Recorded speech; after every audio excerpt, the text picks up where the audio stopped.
The easing of COVID restrictions comes even as case numbers hit new records in Beijing. Having stuck to its guns on zero COVID policy, Beijing is now easing quarantine restrictions for inbound travelers as well as close contacts, saying it wants to cut the number of people who are living under COVID control measures. Evelyn Cheng joins us now from Beijing with more on this story. And Evelyn, I think the markets have been in a froth of anticipation about adjustments, and those hopes have been dashed in recent weeks. But it does seem that we've got some real breakthrough here in terms of how COVID is going to be treated.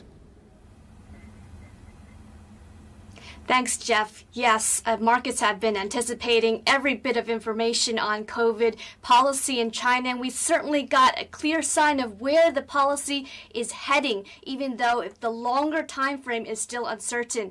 The biggest change today is that they're reducing the quarantine time for inbound travelers and for close contacts by 2 days. So instead of having to quarantine in a centralized facility for 7 days and then 3 at home, now it's just 5 and then 3 at home.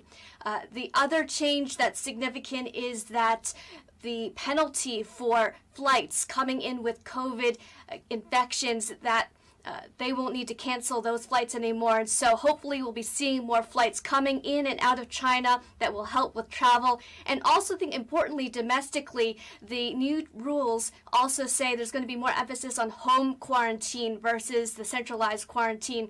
And we know that many analysts say this is just much better from a health and just a mental standpoint. But markets are certainly reacting positively to this news. But I think it's important to remember that we're still quite a ways down from the highs in June. I mean, Hang Seng Index is down more than 20% from those highs. The Shanghai Composite is down nearly 10%. So if we're going to see a recovery, it's going to be a big one back to those levels, but it's a long way to go, and the policy is still, lots of questions on the implementation. The big thing for people in China is, can I leave Beijing and go to other parts of the country? And there's very little clarity on whether that is going to change. So again, for markets, for everybody thinking about doing business in and out of China, there's still lots of uncertainty about the implementation, but it's certainly a good starting point.